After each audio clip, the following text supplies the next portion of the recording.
Bismillahirrahmanirrahim. Assalamualaikum warahmatullahi wabarakatuh. Ya, di sini kita akan belajar atau mengaji kitab fikih. Nah, kitab fikih ini kitab yang biasa dikaji di pesantren-pesantren atau di madrasah dunia. Ini sebuah kitab fikih dasar yang bernama Safinatun Najah. Nah, ini karangan dari Syekh Salim bin Sumar Al-Hadrami. Ini mungkin kalau yang alumni pesantren atau yang pernah ngaji di madrasah dunia sudah tidak asing ya. Di sini saya akan menggunakan kitab versi PDF-nya. Ya, langsung saja kita mulai. Bismillahirrahmanirrahim.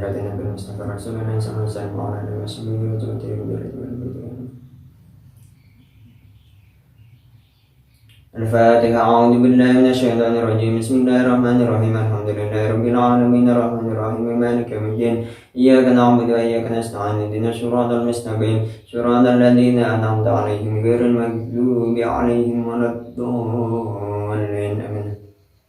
Bismillahirrahmanirrahim. Salim bin Sumar Al-Hadrami.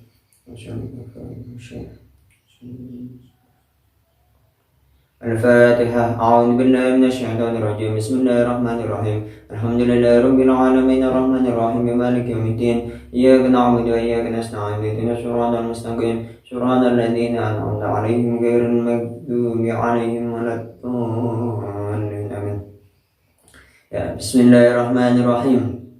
Bismillahi ngawiti ingsun kelawan nyebut asmane Allah. Ar-Rahmani kang welas asih ing dalam dunya dan akhirat. Ar-Rahimi kang welas asih ing dalam akhirat bapak. Alhamdulillah wis kabehane puji lillahi iku tetep kagungane Allah. Rabbil alamin kang mangerani alam kabeh. Wa bihi lan ing Allah nasta'inu nyuwun pitulung saka ingsun. Ala umuri dunya ing atase pira-pira perkara dunya wa dini lan perkara agama. Wa sallallahu mugi paring tambahan rahmat Allah sinten Allah. Wasallama lan mugi paring tambahan keselamatan ala sayyidina ing atase bendoro kita Muhammadin rupane Nabi Muhammad khatimin nabiyina kang dadi pungkasane pira-pira nabi wa alihi lan keluargane Nabi wa sahbihi lan sahabate Kanjeng Nabi ajma'ina hale sekabehane.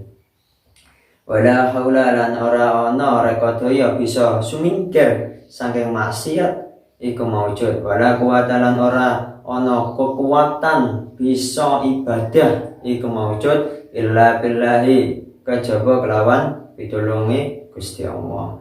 Al-Aliyyi kang maha luhur, al-Azimi kang maha agung. Nah, ini sebuah mukadimah dari kitab Safinatun Najah. Langsung saja ke fasalnya. Jadi ini kalau tadi mukadimah sekarang ke isi dari kitabnya atau dari pembahasannya dari kitab. Ini pertama ada arkanul Islam, rukun-rukun Islam. Bismillahirrahmanirrahim. Faslun utawi iki iku fasal suci. Arkanul Islami utawi pira-pira rukune Islam. Khamsatun iku ana 5. Nah, ini rukun-rukun Islam itu ada 5. Mungkin kita sudah tidak asing atau sering mendengarnya, apalagi kita waktu masih duduk di bangku madrasah ibtidaiyah, sekolah dasar atau di madrasah sanawiyah atau di sekolah menengah pertama. Ini mungkin sudah tidak asing karena sudah diajarkan waktu kita masih kecil. Di TK juga sudah diajarkan. Itu bahwa rukun Islam itu ada 5. Nah, ini ada 5. Yang pertama syahadatun itu nyekseni, itu bersaksi. Syahadat an setuhune kelakuan la ilaha iku ora ana pangeran kang wajib dan sembah iku maujud illallahu kejaba Allah. Wa anna Muhammadan satemene Kanjeng Nabi Muhammad Rasulullah iku utusane Allah. Jadi kalimat syahadat itu intinya adalah bersaksi bahwa Allah itu Tuhan dan tidak ada Tuhan yang wajib disembah kecuali Allah. Terus yang kedua bersaksi kepada Rasulullah, kepada Nabi Muhammad. Jadi Nabi Muhammad itu utusan Allah, kita bersaksi. Itu inti dari syahadat.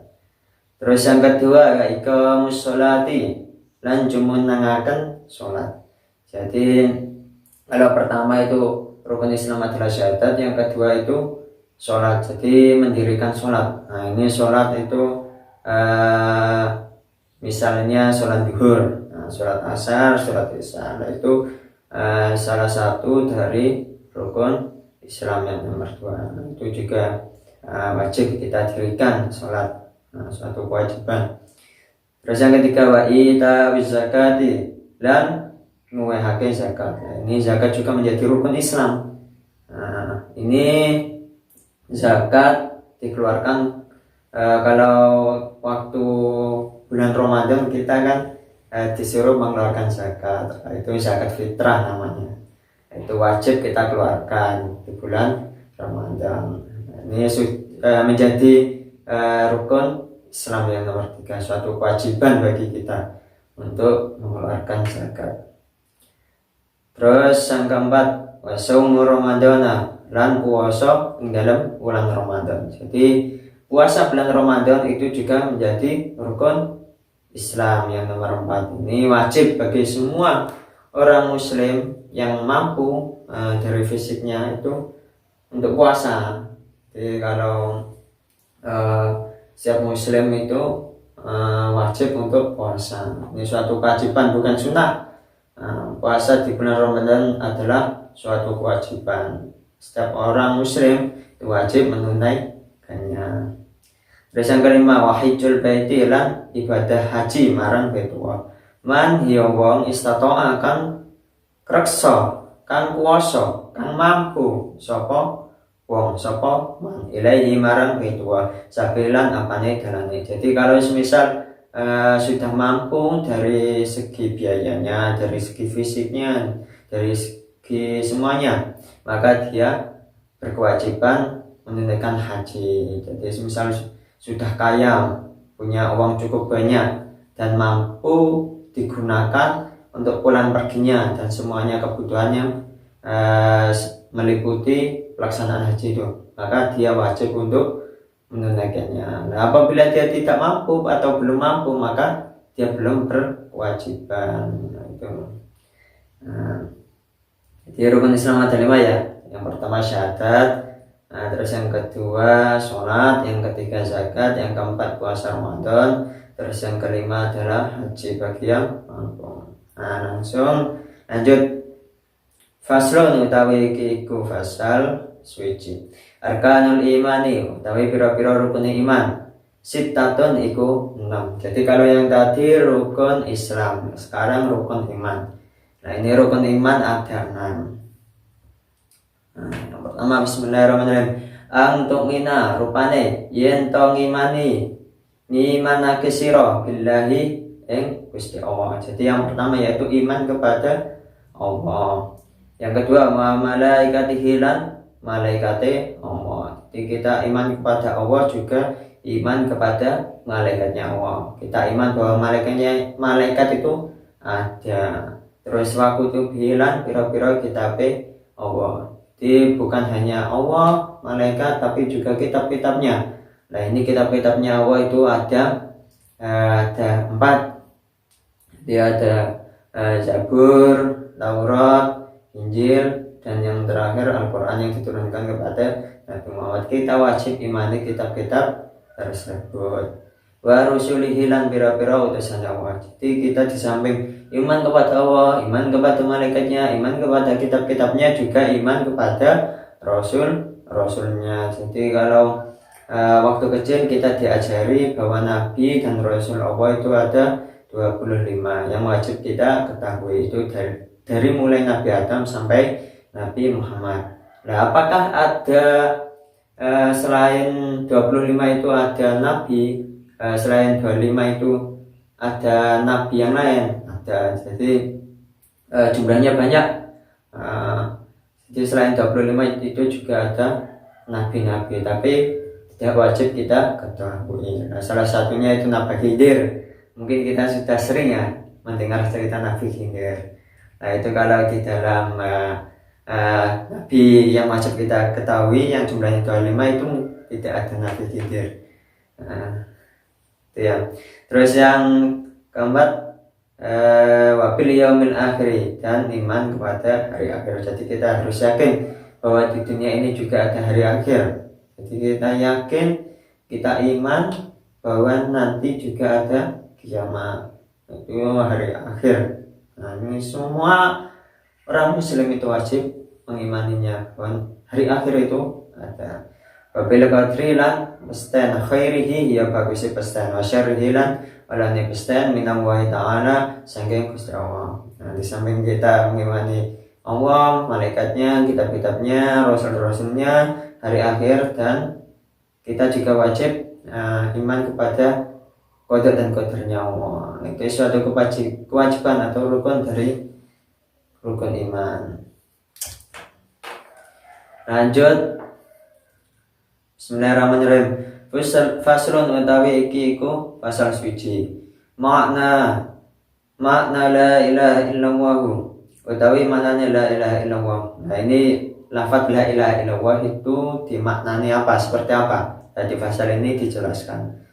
Nah, makna la ilaha illallah utawi maknanya la ilaha illallah, lafaz la ilaha illallah iku la ma'budah, iku ora ana pangeran kang disembah iku maujud bihaqqin kelawan sak nyatane fil wujudi ing dalam wujude illa wahu kejaba Gusti Allah. Jadi lafaz la ilaha illallah itu mengandung makna bahwa tidak ada Tuhan yang patut disembah kecuali Allah. Jadi semisal ada Tuhan itu bukan Tuhan.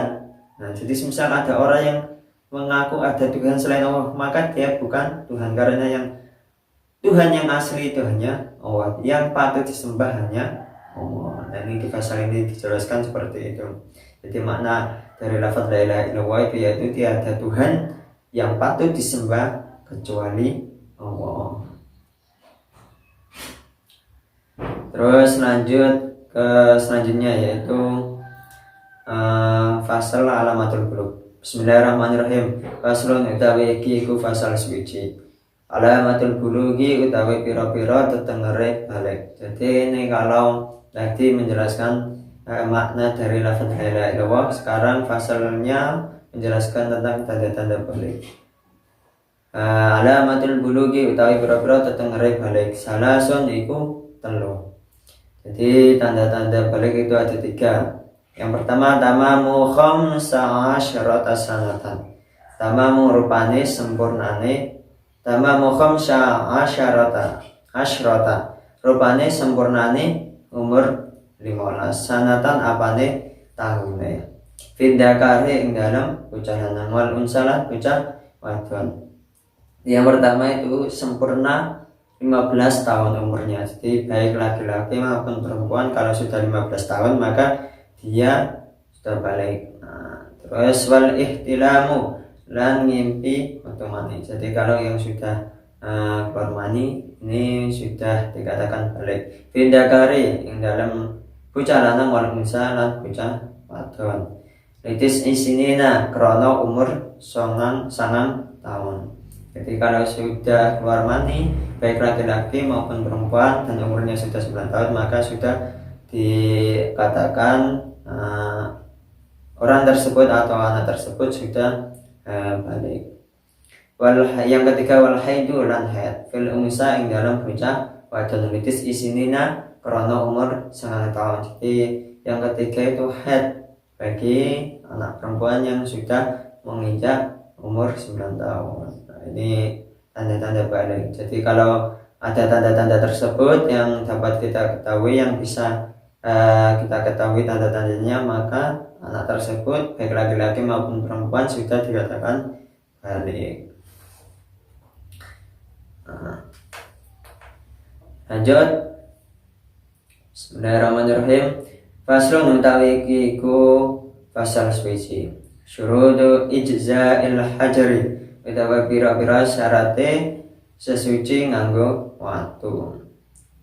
Nah, ini syarat-syarat sesuci menggunakan watu atau sesuci, syarat-syarat sesuci menggunakan batu atau istinja. Nah, sama niatun iku 8. Nah, yang pertama ayakuna Rupane yen ana oleh suci bisalah sate ajarin iku kelawan telu pira-pira watu. Jadi yang pertama itu batu tiga batu. Di batunya itu tiga. Nah, tiga batu menggunakan tiga batu. Nah, semisal batunya ada satu tapi sisinya itu ada tiga, maka itu sudah cukup. Atau semisal batunya bulat-bulat, nah itu menggunakan tiga batu. Kalau yang sisinya tiga kan batunya berbentuk segitiga. Terus yang kedua, wa yang kial mahalu, wa yang kialan yang tak bisa jadi bersih al mahalu apa panggonane. Jadi dengan batu tersebut nanti tempat najisnya itu bisa menjadi bersih.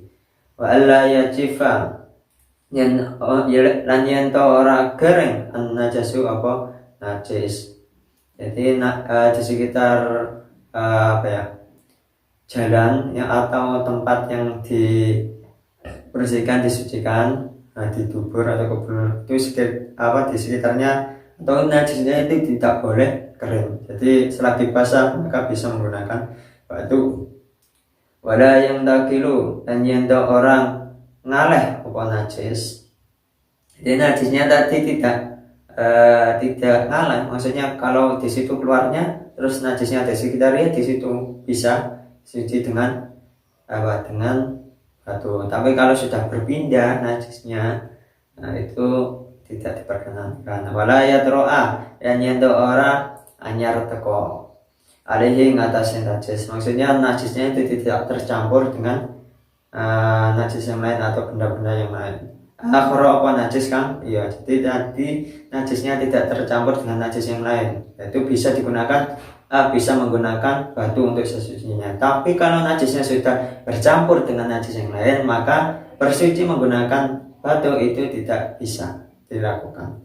Wala yujawiza lan yenta ora ngelewati apa najis safhatahu ing bokonge wong. Jadi kalau misalnya najisnya tadi sudah melewati dari bokong itu apa? Bokong. Jadi kalau najisnya sudah melewati bokong itu sudah tidak bisa. Ini BAB langsung kotorannya itu, najisnya itu ada di sekitar situ, maka masih bisa disucikan dengan batu. Tapi kalau najisnya sudah keluar dari batasannya tadi, keluar dari bokong, maka tidak bisa menggunakan batu kalau sesuci. Wa syafataulan hasyafai wong. Wala yusibuhu lan yanto ngenani ing najis maun apa banyu. Jadi najisnya itu tidak terkena air. Fa indakun alian lan yanto ana al ahjaru apa pira-pira watu kang den anggo tahiratan iku suci. Jadi batunya itu harus suci. Nah, kalau suci bisa digunakan untuk bersuci. Tapi kalau najis tidak suci, ya tidak bisa digunakan. Nah, itu ya syarat-syarat bersuci menggunakan batu atau istinja dengan menggunakan batu. Lanjut. Bismillahirrahmanirrahim. Faslun utawi iki iku pasal suci. Furudul wudu'i utawi pira-pira fardune wudu. Jadi kalau tadi membahas tentang sesuci menggunakan batu, di sini kita akan membahas tentang fardu-fardunya wudu. Jadi pasalnya akan membahas tentang fardu-fardunya wudu. Sitatun iku 6. Al-awal utawi kang awal an-niyatu iku niat. Jadi fardunya wudu yang pertama yaitu niat. Ini niat merupakan suatu bagian yang sangat penting.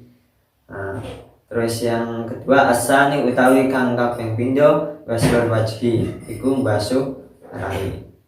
Jadi yang pertama niat, yang kedua membasuh wajah. Nah, ini sudah diajarkan waktu kita sudah menginjak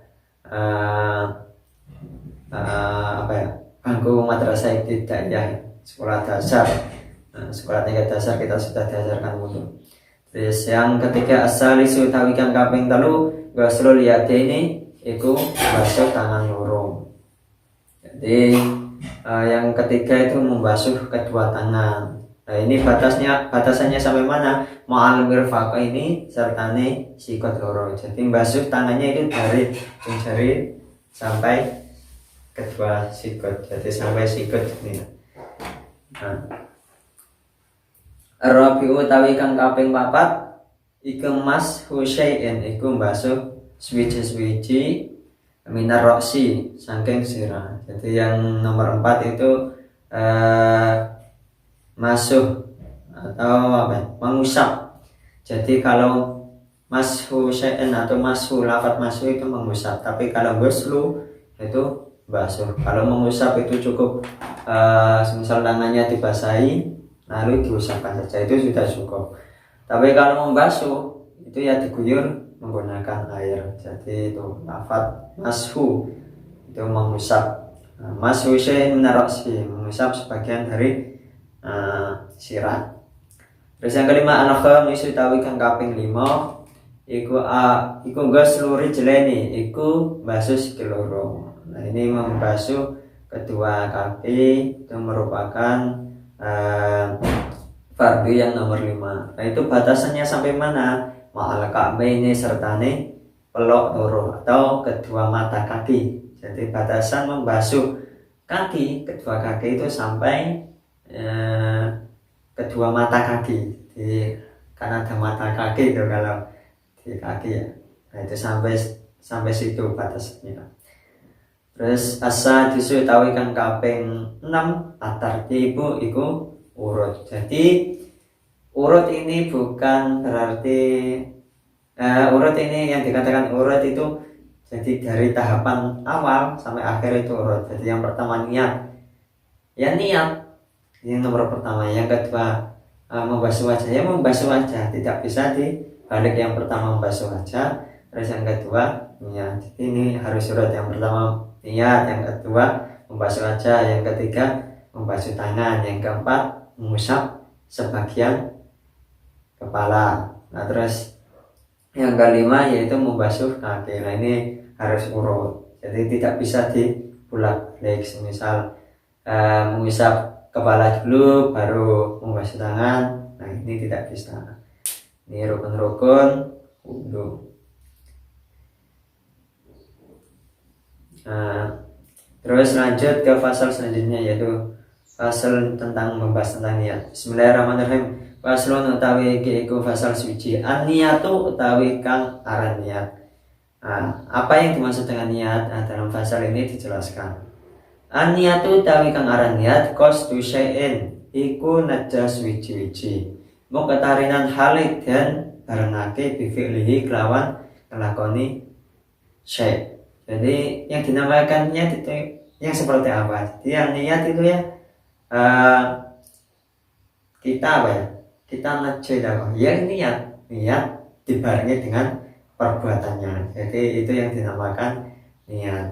Semisal saya mau sholat ya, saya niat sholat, juga saya melakukan sholatnya itu. Wa mahalluha utawi panggonane niat. Ini tempatnya niat. Ini di mana sih tempatnya niat? Mahalluha utawi panggonane niat. Al-qalbu itu hati. Niat itu tempatnya di hati. Jadi kita ngerentek di hati itu sudah bisa dikatakan niat. Saya mau belajar, saya mau pergi ke sekolah. Nah itu pertama kan harus niat pergi, niat apa itu tempatnya di hati. Wa talaffudu utawi ngucapake biha kelawan niat sunnatun iku sunnah. Jadi mengucapkan di mulut itu bagian dari sunnahnya niat. Jadi ya niat itu ya tempatnya di hati. Nah, untuk mengucapkannya, misal saya niat sholat asar, nama itu perjalanan serina itu merupakan kesunahan. Waktu utawi waktu niat. Nah ini kalau pertama niat itu seperti apa, yang kedua tempatnya niat itu di mana, yang ketiga ini dijelaskan waktunya niat. Nah, waktu utawi waktu niat inda gusli awal juz'in. Nah, iku nalikane masuk awal juz'in. Kawitane juz. Jadi yang pertama misal kita niat wudu ya, kita niat langsung sekalian basuh yang pertama. Apa bahasa yang pertama? basuh wajah. Ini dijelaskan minal wajhi saking rai. Nah, itu contohnya dari wudhu. Jadi tempatnya niat ya, waktunya niat ya ketika kita basuh pada wajah, ketika wudhu, kita basuh wajah, kita sambil niat. Nah, itu. Wa tartibu tawi kang aran tertib Allah yuqaddima iku yen to ora di ngidinginaken sapa wong udwan anggota kang kari ala udwan ing atase anggota kang dhisik. Jadi pasal ini tentang niat itu lebih ke menjelaskan tadi tentang wudhu ya. Jadi yang dinamakan tertib fardunya wudhu yang tertib itu yang seperti apa? Ya yang tidak mendahulukan anggota yang apa ya? Yang carry dan disik, maksudnya yang lebih dahulu tidak bisa ditaruh di belakang, atau yang di belakang tidak bisa didahulukan. Nah, itu yang dinamakan tertib, itu yang seperti itu. Jadi yang urut, jadi yang pertama niat, yang kedua membasuh wajah, yang ketiga membasuh tangan. Tidak bisa dibolak-balik. Setelah niat membasuh tangan baru membasuh wajah, itu tidak bisa. Nah, mungkin itu yang bisa kita pelajari pada kali ini. Mungkin itu saja, sudah cukup, semoga bermanfaat. Kita tutup dengan doa. Bismillahirrahmanirrahim. Allahumma inni astaghfiruka ma qara'tu wa ma sami'tu wa ma ahbibtu farduhu ilayya inda hajati ilaihi. Wassalamualaikum warahmatullahi wabarakatuh.